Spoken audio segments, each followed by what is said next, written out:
Howdy, gang, and welcome once again to the Duct Tape Studios. I'm Jeff McAleer, your host, here at the Gaming Gang channel. Thanks for joining me once again.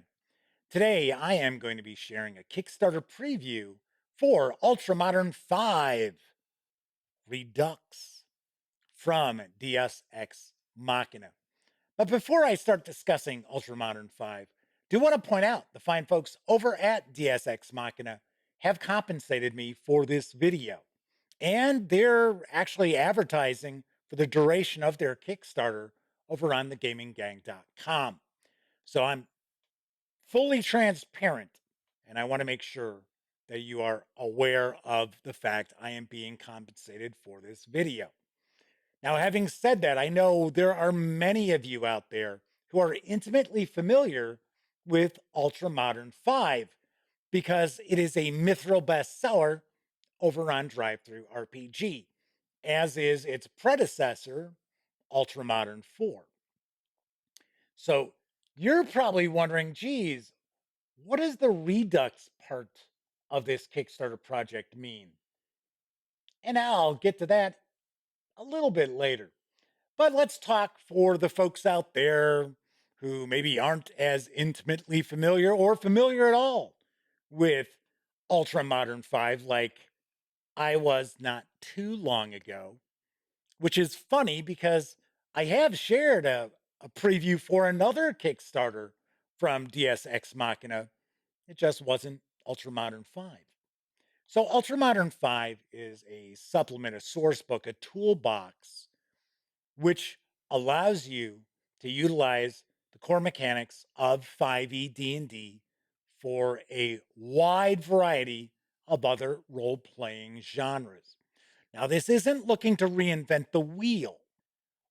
Essentially, what it's doing is putting really expensive tires and really cool hubcaps on that 5e wheel, but it's not designed to replace 5e. In fact, you need to have the player's handbook, dungeon master's guide, and monster manual for 5e in order to utilize Ultramodern 5.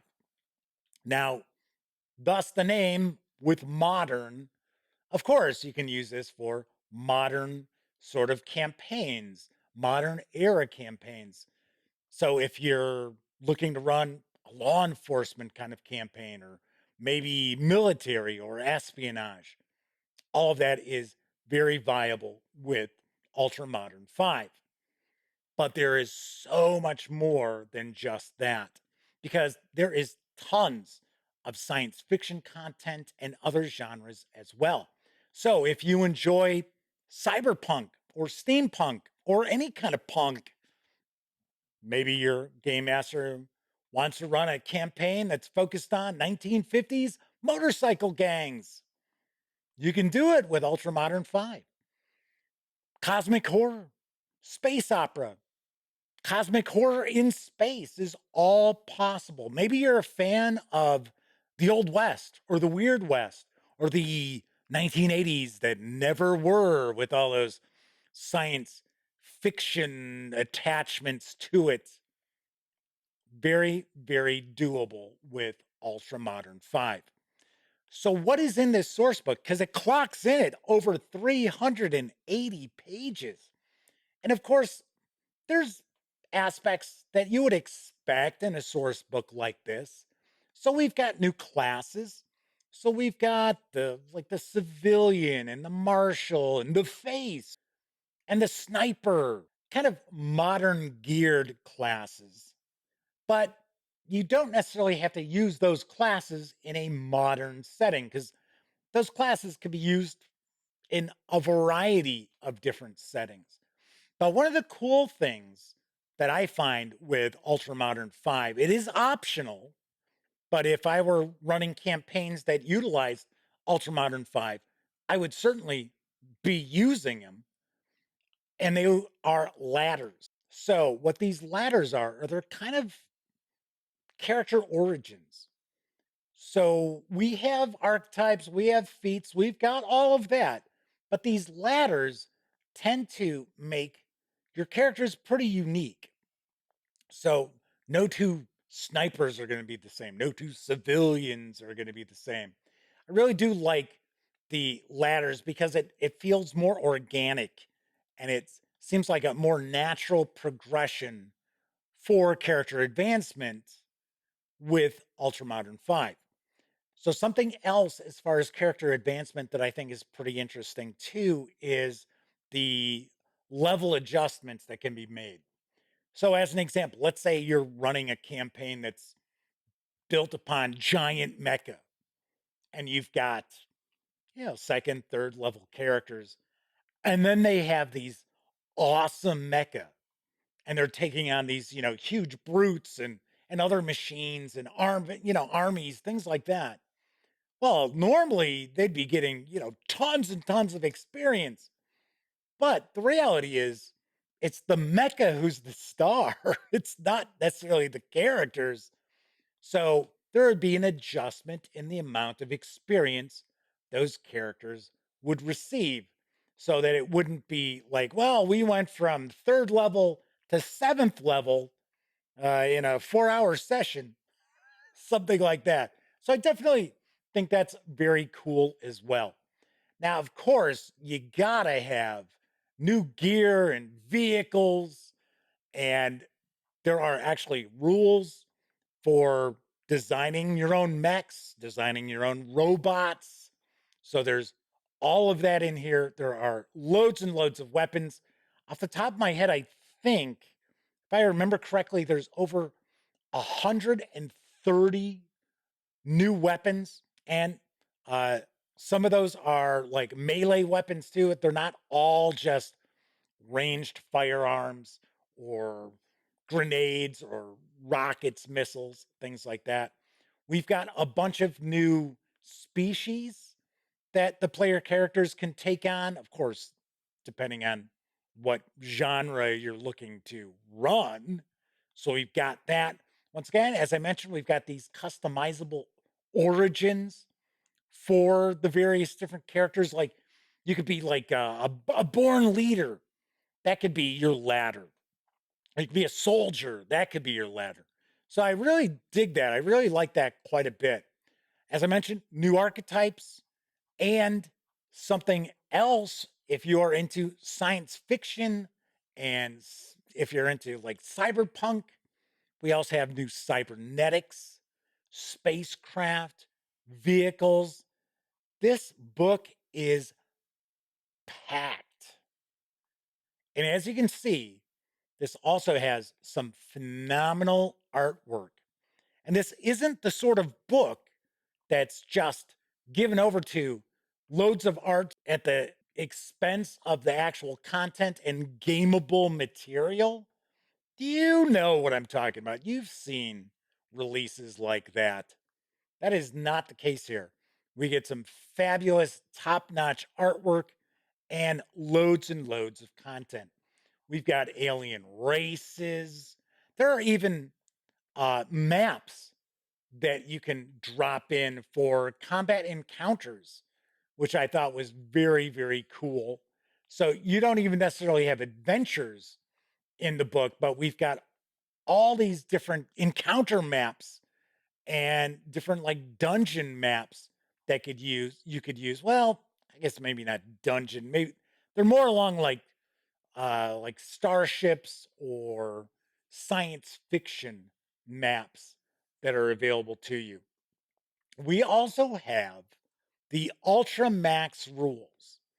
So, as I had mentioned, this isn't looking to reinvent the wheel, but there is a section which has the Ultra Max rules. Now, we have a ton of new rules that you can utilize.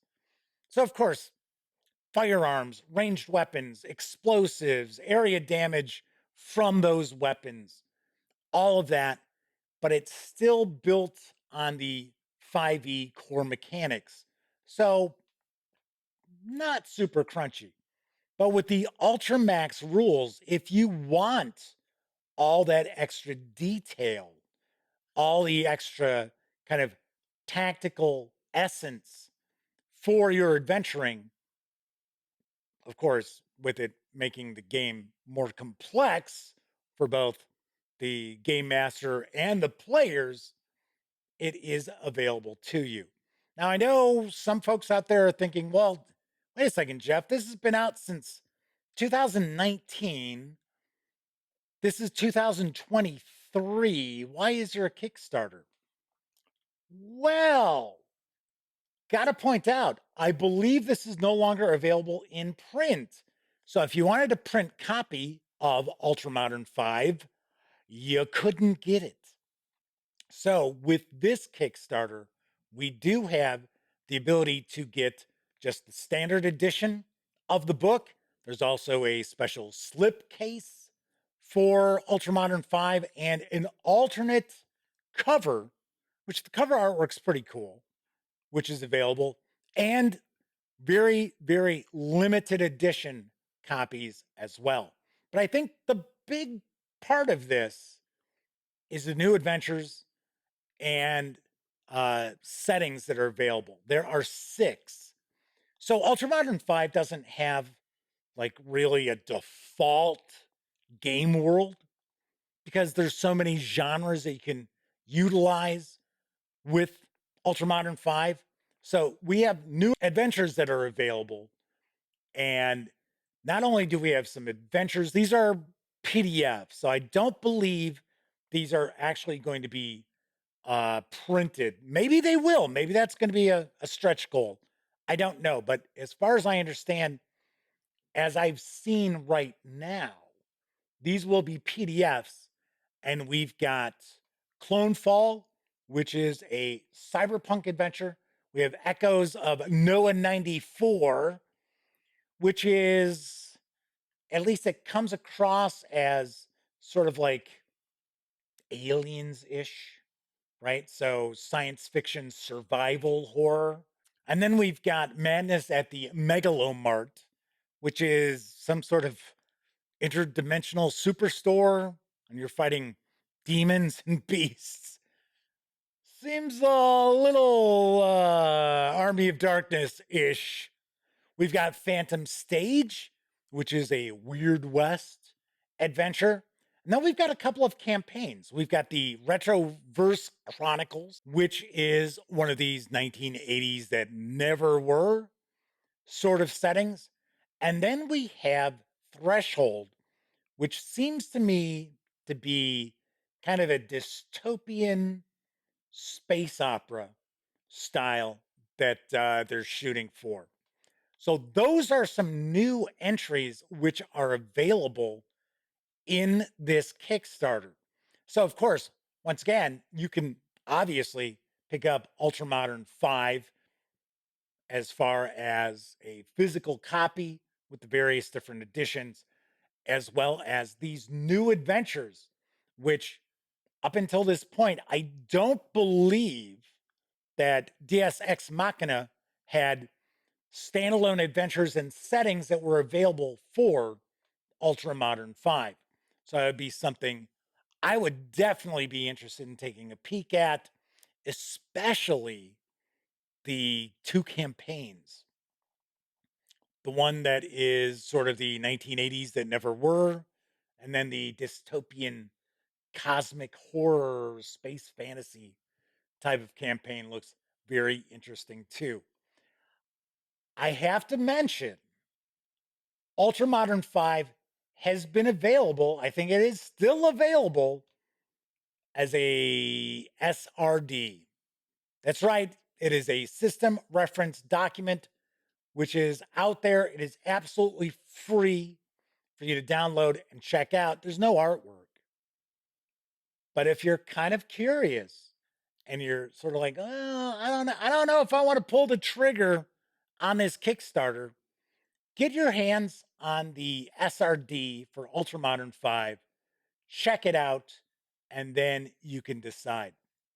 Now, this is a preview. This is not a review. Although this is a finished product, it's about as close as a review as I will get without giving a review score.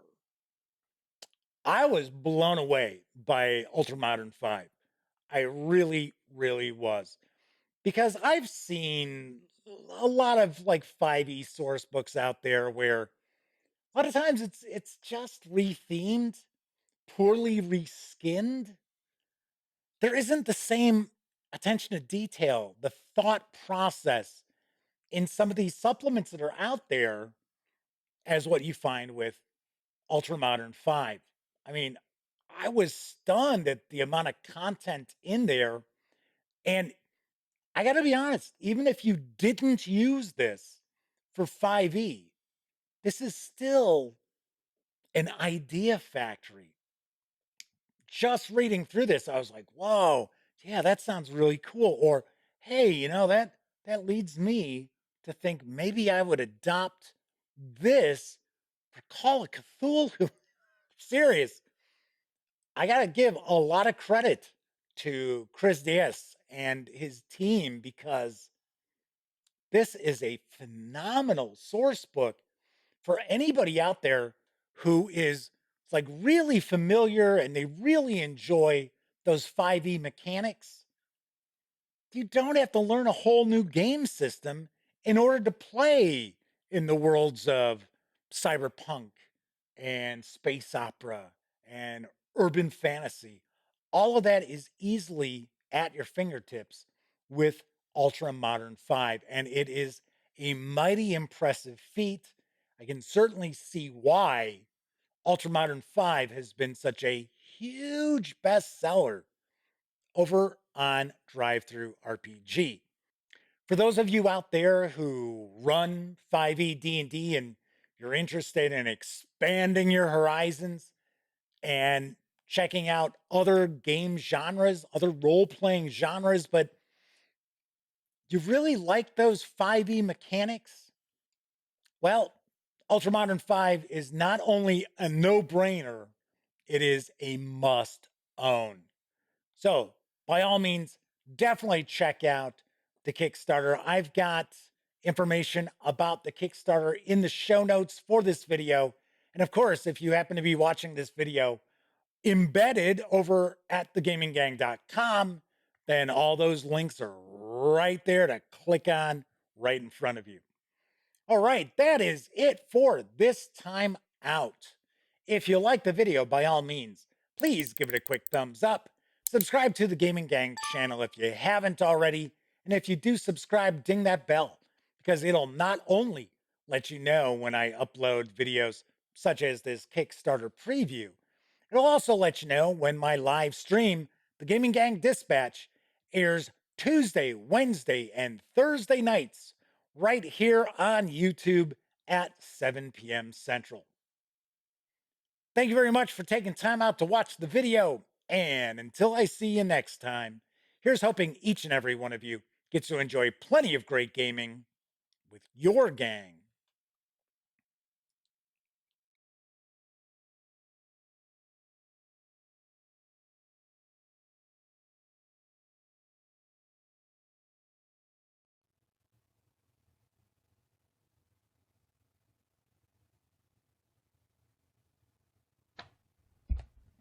Oh, hey, you're still here. That's okay. You don't have to leave just yet. In fact, why don't you subscribe to the Gaming Gang channel right here, or take a peek at the latest live stream, or even find out what YouTube recommends you check out from the channel. And of course, I'm Jeff McAleer. Thanks again for watching.